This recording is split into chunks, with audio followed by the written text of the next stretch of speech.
Well, if you have little kids, you're likely inundated with ads at this time of year for toys to put under the tree.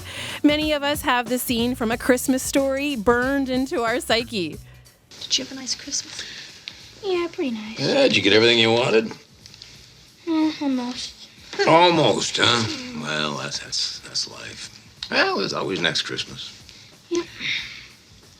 Hey, that's funny. What's that over there behind the desk? Where? Behind the desk against the wall over there. Fast forward, and Ralphie gets to open his coveted Red Ryder pellet gun. Christmas is saved. And while pellet guns might still be on some kids' Christmas lists, you're more likely to see a Labubu or video game console, right? Today on Blue Sky, we're talking about toys. We'll take you to some independent toy shops in this province to see how they're competing against the big box toy stores. We'll talk to toy industry insiders about what the big toy trends for 2026 are. And as always, we want to hear from you. Do you still have a memory of one special toy that you desperately coveted as a child? Have you gone to great lengths to track down a special toy for a kid in your life, or maybe even for your inner child? Do you make an effort to go to local toy shops? If so, what do you get from the experience of going into a brick and mortar store? We'd love to hear from you today. This is a fun one, 1-800-716-2221. You can also email bluesky@cbc.ca. We're starting the show in Saskatchewan's Banana Belt. Maple Creek is known for its ranching history and historic downtown. But what you might not know is that Maple Creek is also home to Saskatchewan's largest independent toy store. Bob Siemens and his wife Kara run Cowtown Kids Toys and Candy in a historic building on the downtown drag. It's become a tourist destination for the community, and we've got Bob on the line right now. Hello, Bob. Hello. I was a bit shocked to know that Maple Creek has this giant toy store. Can you give us the backstory? Absolutely. I moved here to Maple Creek with my family in 2015, or at the end of 2014, and then we opened up our store in 2015. So we started off in one building. It's a historic building from 1912 with original hardwood floors and tin ceilings. We kind of used that as the template to start building. I had no idea that people were going to travel so far to come see. And so once we realized people were coming, we just kept adding. We added upstairs, where we have one of the largest puzzle displays in Canada now, with over 12,000 puzzles on display. Then we renovated and added 3 other buildings on that street to include a candy and ice cream shop, a bookstore, and a store dedicated just to stuffed animals. And what made you want to open this? Well, it was kind of funny because our original idea for the spot didn't really turn out the way I wanted when we were planning, and then we saw some stores that had used wooden crates as their displays. And I started daydreaming. I thought, well, what happens if toys were put on wooden crates and kind of brought back to another time, combined with the historic aspect of the building? And it just kind of went from there. And as we started creating this kind of nostalgic feel that you don't often see in toy retail. So what's your favorite part of this? I'm just trying to imagine what it must be like for you to go to work every day and you're working, you own a toy store, like lucky you. Yeah, so there's many favorite parts of it. I mean, on the business side of things, I love expanding the store, figuring out what we're going to do next, the next renovation, the next expansion, and also finding new products. There's that aspect to it, but with it's important to remember that our main motivation is just connecting with the customers when they come in, hearing the stories of toys that they wish they still found. And then sometimes we have been able to find them, and we can bring those memories to folks and being able to let people go on that journey where they really can share stories and find things that really connect with their families or themselves. Okay, so I heard you mention, well, you said the word nostalgia, and I'm wondering about the people who are coming in. Are you mostly serving adults who are looking for toys that bring back some warm, fuzzy memories? So it really depends on the time of the year. So at Christmas and over the winter months, definitely our prime customer is our adults. There's not really a lot of kids in the store. And so we have a lot of, early retired folks that travel from all over Western Canada to come see the store. And so, but in contrast to that, in the summer, the Cypress Hills, which is just 20 minutes south of Maple Creek, gets 300,000 visitors to the interprovincial park. And so in the summer months, the stores are crammed full of children running around, and it's a very different dynamic in the summer as they're grabbing the things that excite them the most and not just what grandma remembers. So what does excite kids the most these days? What are they drawn to?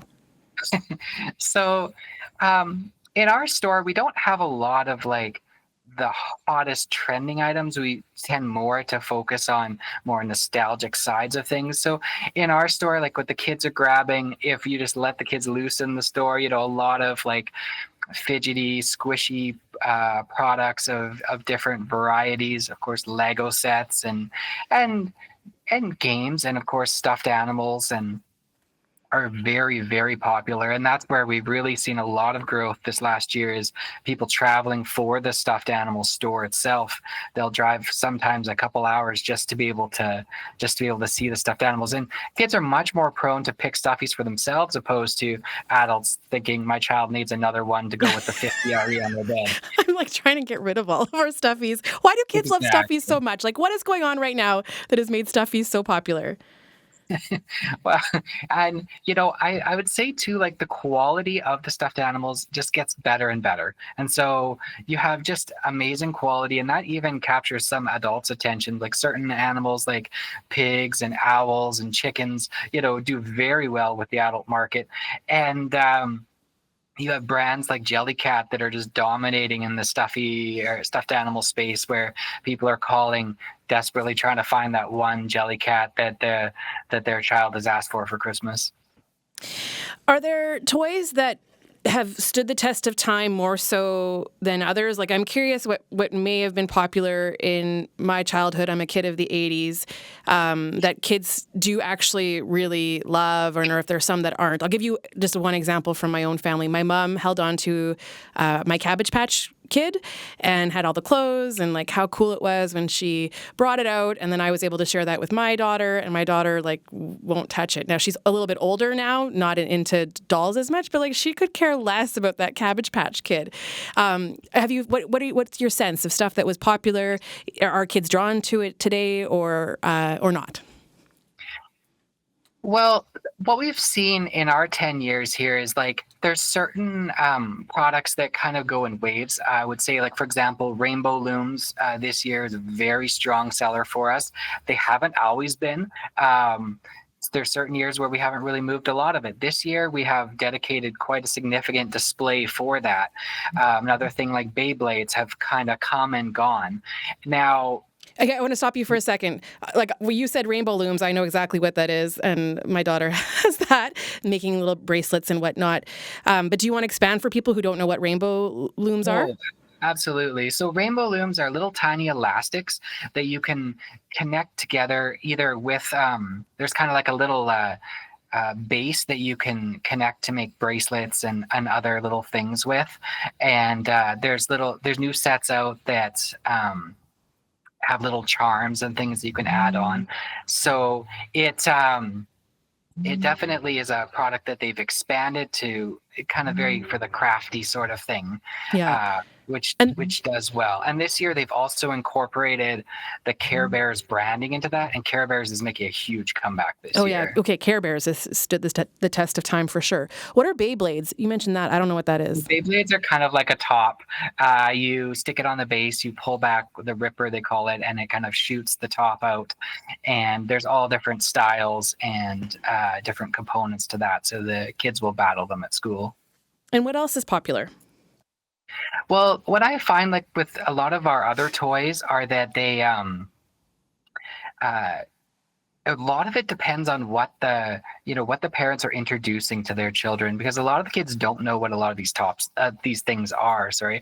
So things like Slinky and Pokey and Gumby and the Fisher Price chatter phone and just lots of like a tin top that you would use on the floor, and even some like classic games that maybe the kids haven't been introduced to, but just like we're just brought back to like good old memories, like selling tons of crokinole boards and and just battleships and Guess Who and all these games that we remember from years ago that we played relentlessly because we didn't have any electronics or anything else to distract us with.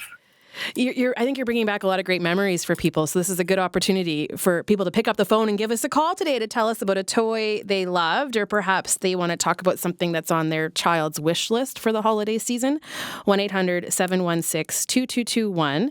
You can also email bluesky@cbc.ca. Bob, how are you managing to compete with the big box stores and all the online shopping? A lot of people gravitate towards, those to buy toys and gift items and whatnot. So how does a store, I was going to say a small store, but you're not small. How does an independent store like yours compete? Well, it definitely is a challenge to compete with the bigger retailers in that space. And so the way we've done it differently is because we've incorporated all 4 of our buildings together on one street, we've created a destination for folks to come to. So people are making the point of traveling out here. And when they come and they've dedicated that time, it's very often that they'll show up with a whole list and they've made the effort to come, and so they're willing to they're willing to dedicate a lot of their Christmas shopping to that trip. And working with historic buildings and nostalgic products, we're definitely creating a different experience than people are getting. And a lot of times, like, we people have a very fond, nostalgic idea of toy stores and bookstores and stuff like that at Christmas time. We see off the movies, like, where people are like walking around and looking at stuff, and it's a calm experience. And that's what we offer folks. So like, they want to come, and like, we have people that specifically go out of their way to bring their kids here to experience that independent retail. And so that's what we really work hard on, to be able to create that experience. Do you offer any Black Friday sales? Of course, there's Black Friday creep. I didn't even know when Black Friday was. It's like all the time now. Yeah. But is that something that you participate in? And if you do or don't, how does that affect sort of the timing of, your sales are probably ramping up and everybody's discounting their items? Absolutely. So we don't do a Black Friday clearance in our store. A couple of reasons for that is because we are a smaller retailer, our costs for product are significantly higher than our competitors. And because we're in a small town, we pay a lot for extra freight and stuff to get the products to our community. So it's very hard to compete with the larger retailers that way. So, and also because many of our customers are traveling for so far, I want it to be fair for everybody, whereas like if someone's driven 5 hours to come the week before, I don't want them to be paying a significantly different price than the customers the next week. So the alternative to that is offering the best price we can all the time and keeping the store very well stocked regardless of the month of the year. And that's what people really appreciate, because they know that they can come Christmas shopping any month of the year and they're going to see an amazing selection of over 35,000 products waiting for them. Bob, so good to talk to you today. Enjoy the holiday season and all the toys that surround you. Thank you. Yes, thanks for having me. That is Bob Siemens. He is one of the owners of Cowtown Kids, Toys, and Candy. We'd love to hear from you today to tell us about a toy that you remember from your childhood or something that your current kids love to play with. 1-800-716-2221. You can also email bluesky@cbc.ca. Let's go to a caller before we introduce our next guests. We've got Tom in Pontex. Tom, welcome to the show. Yes, good afternoon. So what is this making you think of? My favorite toy growing up was a little model steam engine that you'd put some little bricks of fuel in, little tiny things, and it would run, and it had a whistle on it. And if you got the really elaborate one, you got like a little sawmill set up. Well, it wasn't sawing anything, but you could hook it up to the flywheels on the steam engine, and it was very interesting to me, anyways. Love that. Tom, thanks for picking up the phone and calling. Oh, you're welcome. It's Tom in Pontex. Maybe you had a model steam engine or something else you'd like to tell us about today. 1-800-716-2221. You can also email bluesky@cbc.ca. Now, our next guests also have jobs that most kids would only dream of having. They actually spend their days thinking about toys. Toys are big business in this country, so knowing what kids and their parents want is really important. James Zahn is editor-in-chief at the Toy Book. He writes about toy trends, and he's on the line now. James, welcome to the show. Hello, thanks for having me. Yeah, and we've got Andrew Wager as well, president and CEO of Swerve Strategic Marketing, also a board member of the Canadian Toy Association. Andrew, welcome to the show. Thank you so much. Happy to be here. I had no idea we had a Canadian Toy Association. I have to admit that, Andrew. We do. We are the industry association that represents, all businesses engaged in children's play in Canada. So we work for and on behalf of the toy manufacturers, licensors, and other industries involved with the children's toys and entertainment industry. Nice. Okay, so listening to Bob talk about his huge toy shop in Maple Creek, what are you thinking about, Andrew? Just how common is a store like that?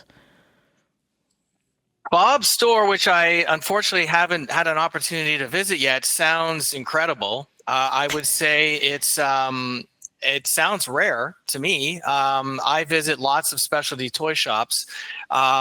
They are all different and unique and special in their own way. I can only envision, what Bob has there, but it sounds like probably it might be the best specialty toy store in Canada. Who knows? Maybe even the world. Oh, ooh, I like hearing that. We can claim that in Saskatchewan here. That's awesome. James, what about you? Listening to Bob talk, I'm wondering, a store like that, what place does an independent toy store have in the overall toy selling market in Canada?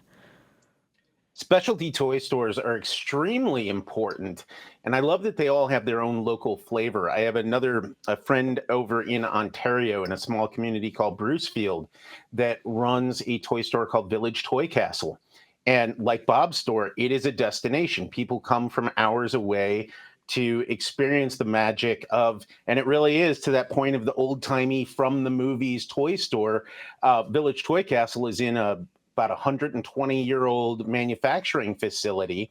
And interestingly enough, what they're doing there is not only is it a specialty toy store, it's got a toy museum that is very retro, a lot of 80s stuff that you can look at but not buy. But they're also working on bringing domestic toy production to Canada, and they've just gone online with some of their injection machines. So that's happening over in Ontario. And I think that in a lot of ways, and this is North America in general, specialty toy retailers are in a lot of ways the backbone of the toy industry, because they can take chances on new products that the big boxes aren't necessarily going to jump on. And once they've proven themselves at these independent specialty stores, that could be the next big hit that everyone is carrying. Oh, interesting. Andrew, how would you describe the toy selling landscape right now, building on what we heard from James there? Because, obviously we know some big retailers are in financial trouble, and I was trying to get a handle on, how are toy sales going? So, Andrew, what would you add to that? Well, the toy industry in Canada in general is actually having a pretty good year. Sales are up approximately 17% year over year, 24 to 25, heading into the month of September. Now, annually, roughly 50 to 60% of all toys do get sold between that September timeframe and December 31st. So a lot of business to happen over the course of this year. So we'll see how this year shakes out. But to date, that 17% increase is obviously great to see, great to hear. And, it is being fueled largely by that adult consumer, the adult collector, also known as the kidult. They're the ones that are the kidult. Yeah. They're the ones that are doing the shopping for the most part right now. And it really does feed into the growth and importance of that specialty toy store, because it's the adult collectors and kidults. They tend to want specific items. They have licenses, brands that they follow, certain categories that they're really into. Board games is a huge category within that market. Collectibles like Pokemon and Hot Wheels, for example, are important. So they want to go to a store that, with somebody in there like Bob, who's an expert, right? That they can talk to about it, who understands them, who understands what they're looking for, understands their world, and can point out to them, where it is. And so I think that's why you've seen stores such as Bob's grow in the market. I mean, the specialty toy market in Canada is actually up. There's about 17% more specialty independently owned toy stores in Canada since 2020. While at the same time, as you mentioned, Leisha, there has been and is still currently a decline on the big box side. So, and I think that what you're seeing in the market with that adult collector is part of the reason why. I'm Leisha Grabinski. You are listening to Blue Sky. Today we're talking about toys. We would like to hear from you. We've got some experts on the show today talking about the trends that we're seeing when it comes to toy sales. But then we're hoping to hear from you about the toys you loved as a child, or maybe what's on the wish list for the holiday season from your kids. Might give me some ideas. So give us a call today, 1-800-716-2221. You can also email bluesky@cbc.ca. I do want to ask you both. I find my kids aren't super interested in a lot of toys, and I want to talk a little bit about that. But I just want to pick up on what we were discussing before the news, Andrew, and the decline that we're seeing in toy sales in the big box stores. Elaborate on that. What's happening? Well, again, the adult consumer is really the driving largest growth category within the toy industry in Canada at the moment. And I James, you can correct me if I'm wrong. I believe it's probably the largest in the United States as well. It is. Interesting. And that market, that consumer is really looking for a more personable, I think, experience. I mean, a local toy and hobby store is more than just a store. It's often a place where people gather. They, lots of them have board game rooms in the back where people get together and play. They come into the store. The owner, the people there know the people that come in and shop there. They're experts within the industry. They know what they want. They know what's new. They know what's hot. They know what's trending. And so they can, it's like going into a place that, feels really personable to you and really speaks to your sort of passion, right? When you have that. And I think that's why you're seeing an increase in the toy and independently specialty toy and hobby stores in Canada, while at the same time there is a decline in some of the big box. Yeah. James, what's your sense of things? And I'll put this question to you. Do kids still want toys? They do. They still want toys. They still want games. They just need to be great and tap into their interests. And piggybacking on something actually that David said when he checked in, and also what Andrew just said, the local stores and the games, the card games. I've got one here in front of me. Disney Lorcana from Ravensburger is we call them a TCG. That's a trading card game, customizable. Think of other games in that category like Pokemon or Magic the Gathering. Those are just blowing up. And then we have this additional layer, we think specialty and mass, but then you've also got what I call mass specialty. So think of something like an EB Games Canada, where they started as a video game retailer, but now they're carrying cards and they're also carrying different collectibles to tap into that older audience. And what I see a lot of the time, and my daughters too, they're 13 and 16, they are interested in specific things. Like there are tween and teen marketed Lego sets, and slime is a big thing. I've got one here, Slime Life, teens and tweens, and this is from MGA, but they love playing with this stuff. And we've even seen like Moose Toys did slime this year called called Gooey Gooey that was like slime for the Sephora girls with it was like beauty slime in a jar. And then fashion accessories. There have been so many different types of, and you can thank Taylor Swift for this, bracelet making kits the last couple years. And to Bob's point when he was on earlier, Rainbow Loom had this gigantic resurgence. And one thing I heard from my own kids that I've also heard from friends in Canada and even as far away as Europe, teenagers are making rainbow looms to sell to other teenagers.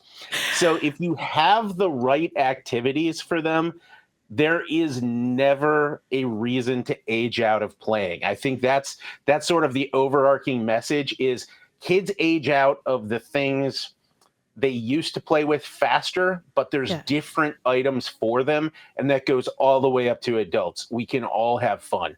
Yeah. Oh, I really appreciated hearing all of that, James, because I do need to expand my definition of what is a toy, because even though I just said my kids aren't interested in toys all that much anymore, well, guess what's on my kids' list?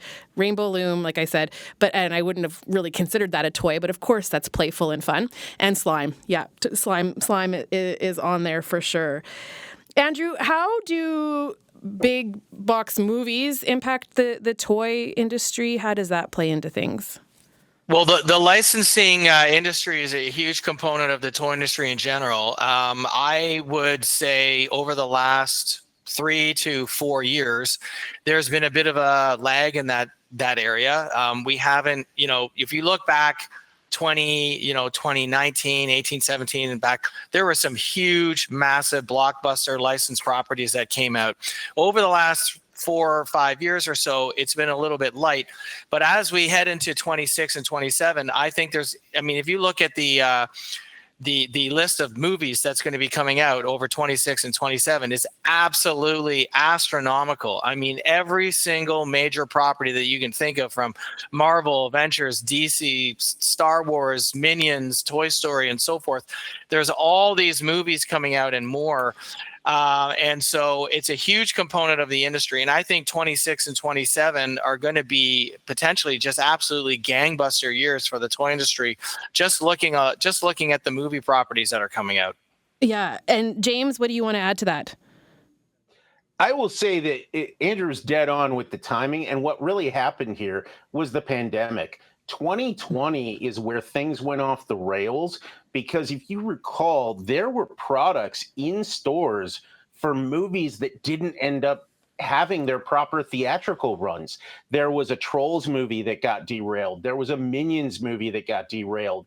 And it took it years to catch up, because when a product cycle gets sort of demolished like that, you have to go through a whole clearance cycle and clearing out all of the inventory channels and moving all of this stuff. Now we're back on it, and we saw it this year. The new Jurassic World Rebirth fueled a lot of toy sales for Mattel. You had, of course, James Gunn's Superman came out, and Spin Master, Canadian company, along with McFarlane Toys, and even Mattel there had some hot stuff.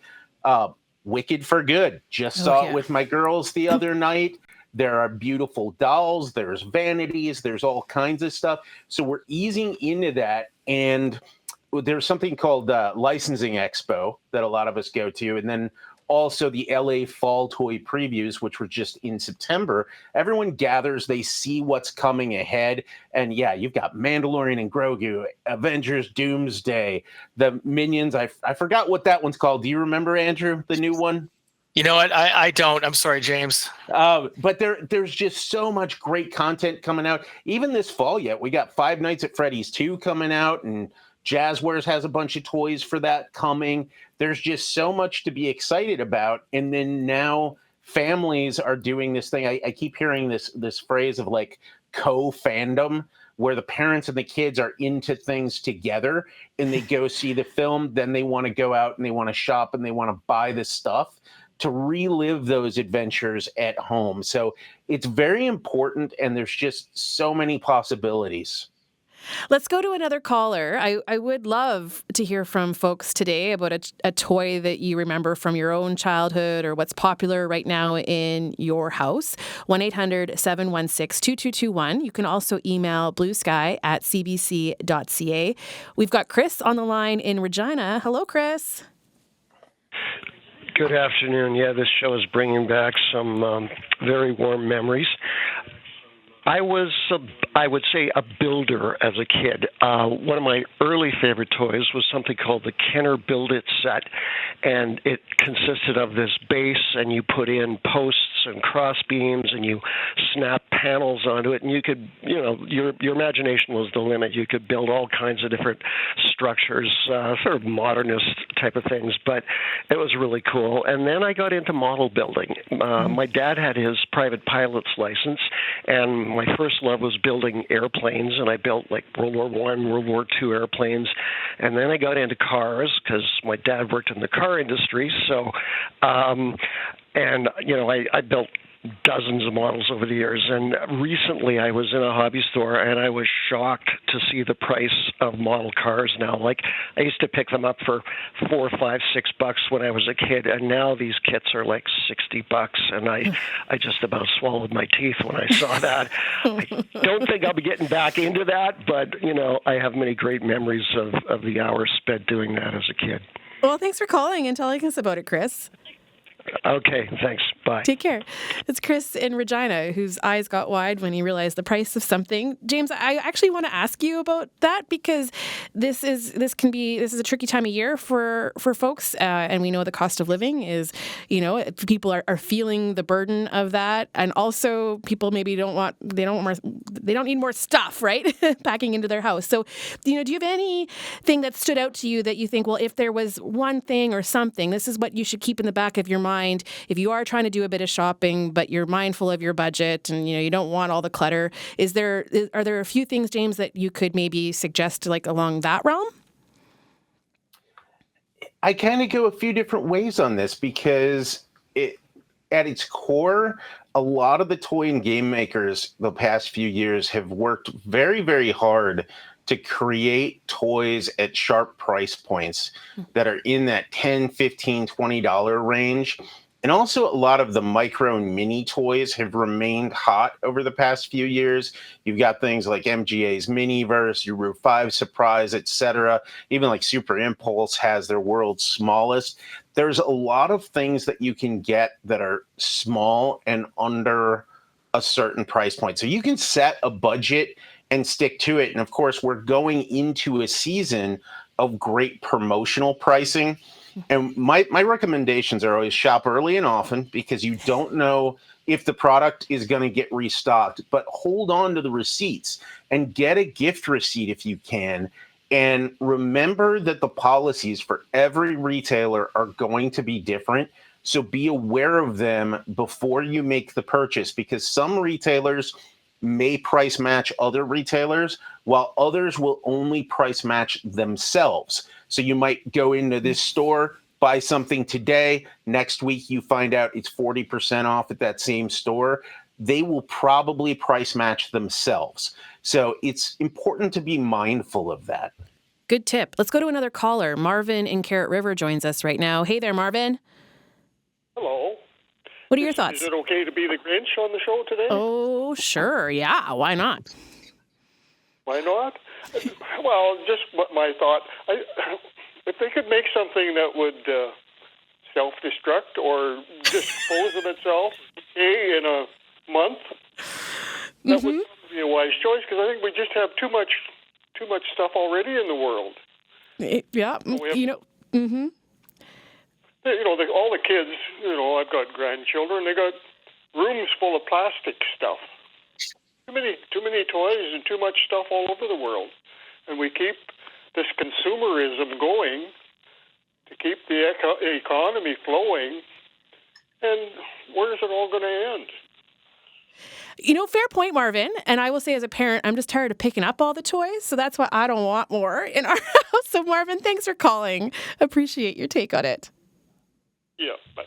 It's Marvin in Carrot River. Give us a call too, 1-800-716-2221. You could also email bluesky@cbc.ca. Andrew, my kids would probably call me a Grinch because that's kind of my attitude a little bit. I want them to have fun, but I'm so mindful of how much we bring into the house. Do you have any thoughts on that, Andrew? Oh my. I mean, I think, and James mentioned an earlier comment, in 2021, 22, and when things shut down, the toy industry, quite frankly, had banner years. Okay. Like I think year over year, you're looking at double digit increases, consecutively, in pretty big numbers. And there's no question that over that period of time, in general, people acquired a tremendous amount of stuff, and toys were one of those things. And so I understand how, the gentleman on the call, could feel that way. We all had, we all have, lots of stuff. When it comes to children's toys, it's a parental decision, right? If you want to, they're happy with what they've got, or if there's always going to be that new shiny new thing, that new property, that new movie, that new show, that new brand, that new thing, right? That, in the end of the day, a child sees some other kid with the item, and what do they want? They want to have it, right? They're like, I got to have that too. Yeah. And it sort of fuels it and drives it. And like James said earlier, it's fun. It's all just fun. And we all love to have fun, and we love to see people having fun. And as parents, Alicia, you can certainly appreciate, you love it when you see your kids having fun. So I think that's it's the fun that drives it. And if it keeps the fun going, then, I'm all for it. Yeah, I liked what James said about the co-fans, that there's parents and kids who are loving the same things. And even thinking back to those awful years of COVID, and, we had purchased a bunch of puzzles and, puzzles that we still use, or, board games like playing Sorry over and over again. And so, there is something special about enjoying the items all together as a family. We have one more person that we want to add to the conversation. Zippity Zoom is a toy shop. It's a popular destination in Regina since 2009. Tracy Boucher is the owner, and she joins us right now. Tracy, welcome to Blue Sky. Hi, thanks for having me. So what do you have people coming into the store these days looking for? Well, this day, right now, I guess it's that crazy Labubu that is everybody's looking for. It seems to be on everybody's wish list, big and small. So explain the Labubu. Yeah, that's just a fad right now. And, every year there is something, right? It doesn't necessarily mean it's a Christmas thing. It's just a fad that's going on, and it just happens to be Christmas time, right? So people can add that to the, underneath the tree. But what is a Labubu? Like, a lot of people, I had to even Google it. That's how out of touch I am. It's kind of embarrassing to admit. But for people who don't know, what is a Labubu? Okay, well, I think the actually backstory of it, which is super interesting, is that it is actually somebody's creation. It's his drawing, it's his character. And then this company, Pop Mart, takes it and it's licensed into a character that is a physical, tangible thing. And so until somebody famous puts it on their bag and wears it, it's nothing, right? But it is actually somebody's character. So love it or hate it, it's just, that's what it is. That's the backstory. And of course, it's, geared towards a collector, but the younger ones love it. The parents are onto this trend too. So not quite the same where you get a game and you get to play with it, but there are still bonding over, this Labubu. They're dressing them up now. And so it is a fun little thing. I'll take the little, phase that we're going through, but that doesn't make the Christmas for anybody, right? There's still so many different interests that kids have. So that, one person might want this, but the rest still, want their Legos or their crafts or their science kits. And pretend play. All of that still is just probably more over top than just the Labubu. That happens to be the one thing. Well, now I want a Labubu. Right? I mean, why not, right? So your store's been around since 2009. How have you seen the industry change in that time? You know what? It really has, and we kind of adopted this model of like nothing really big box. We'll let the big box do their thing, and we'll do our thing on the other side. Which there's so many independent companies out there, and so we kind of always picked up that. We went to the back to the basic play, but I am noticing that there is a shift where more people are, like you're saying, is like there's a movie coming out, and so people are gravitating towards these play things. And back in the day, I did notice that there was more of that was electronic, and there is a shift I see towards, as much as it did go to electronics for a bit, it kind of is back to play. And I do like that because I can get on board with a Bluey character, say, that has pretend play in there without it being electronic. That's the stuff that that I try to pass on to my customers, that everything doesn't have to be digital. In this digital age, I want the kids to go back to pretend play, basic play a board game with your family, do a puzzle with your family. So that's kind of where our focus is on for our store. Yeah, I was curious about that. So you do have people coming in and saying, I want my kids off the screen, their screens, absolutely. and what other options are there? There are so many, right? And just like, and that's just it, is finding something that you can do either with your kids or kids can do with their siblings. Tons of board games, tons of crafts or puzzles, or just even building. Like Lego has this option now on certain builds where you can build alongside each other, so you can work together. And we have parents and kids doing that, which is really awesome. So there are different things out there. And anytime somebody comes in, that's kind of our first thing is, what do they like to do? Because then, the odd person is like video games, but it's like, okay, but what else do they do? Because there is something on their downside, right? The downtime, what else do they do? And it usually is, oh, well, they do like science stuff, or they do like this. It's just getting them off of the screens to spend time doing this. So you have your own kids. Yes. What were some of their favorite toys? Well, our one boy is Lego, and my daughter is Lego as well. So they have been forever Lego fans, and that is always in my Christmas budget every year to get them a Lego. And which is nice at the end of the day, Christmas over the holidays. I love seeing them sit around. We're all together, and they're all building Lego. I do love that. My other boy, he is a digital boy. I find I'm in that same boat, trying to find stuff for him to do that's different. And but he just sort of likes being around all of us too. But he will do a board game or a puzzle, sit down with the family if we're doing it, and we'll all work on it together. And so it's that kind of stuff that our kids are doing too. Yeah.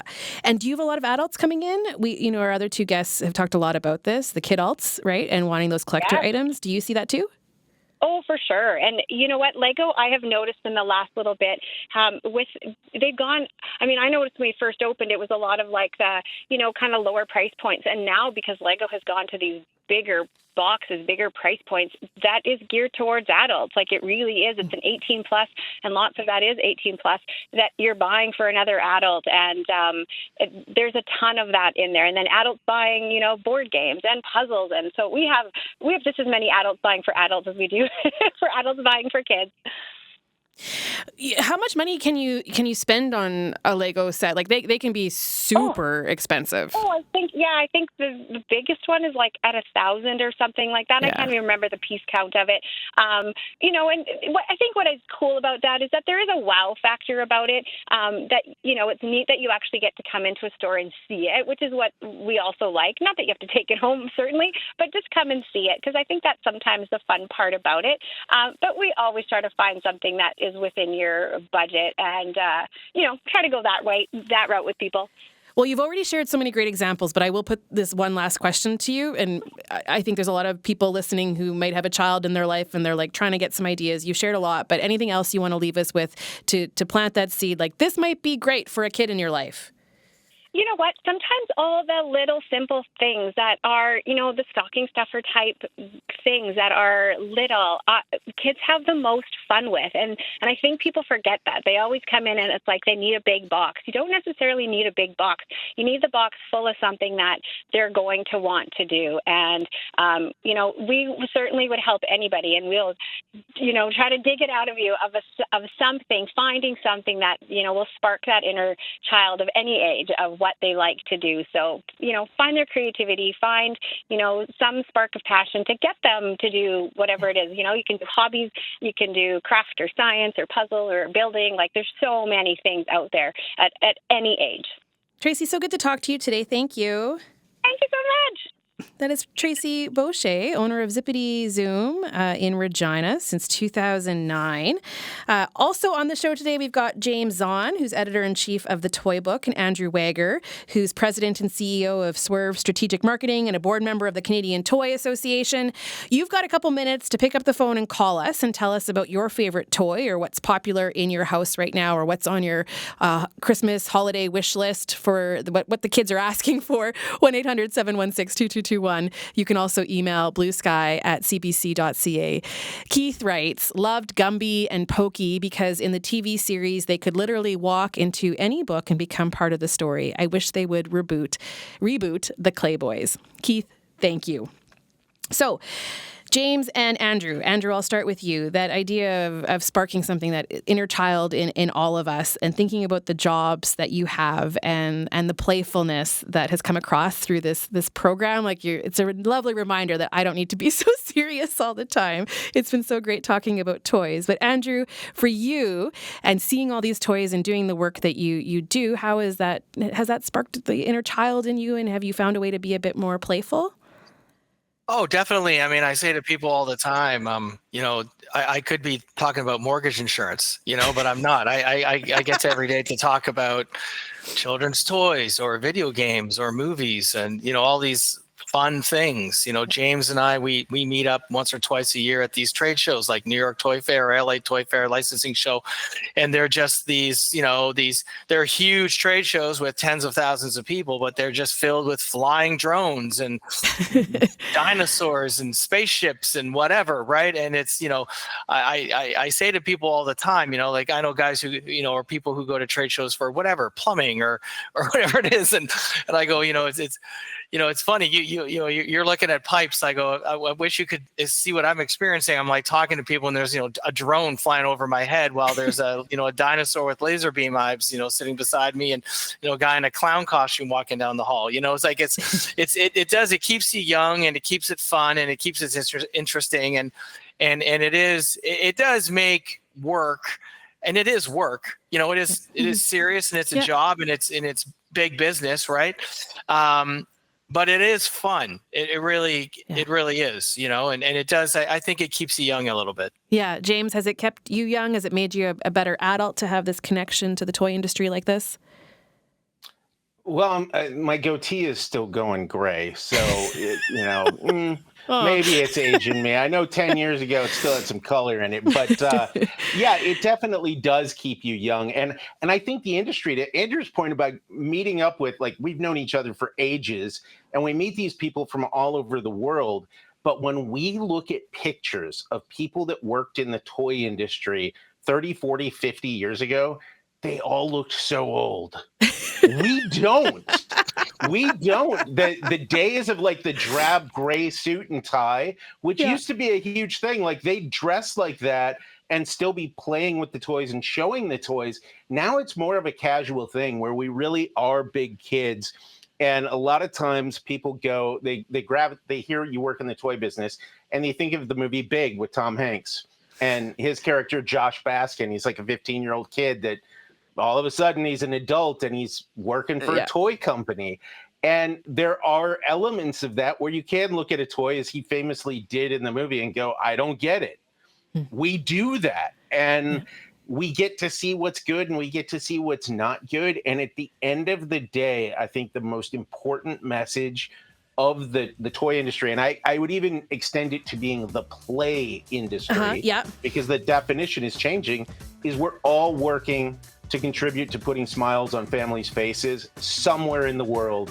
We're doing our little part. Oh, I love that. This has been awesome. James Zahn and Andrew Wager, big thanks for being on this show today. What a delight to talk about toys for the last hour. I'm Leisha Gravinsky. You've been listening to Blue Sky here on CBC Radio 1.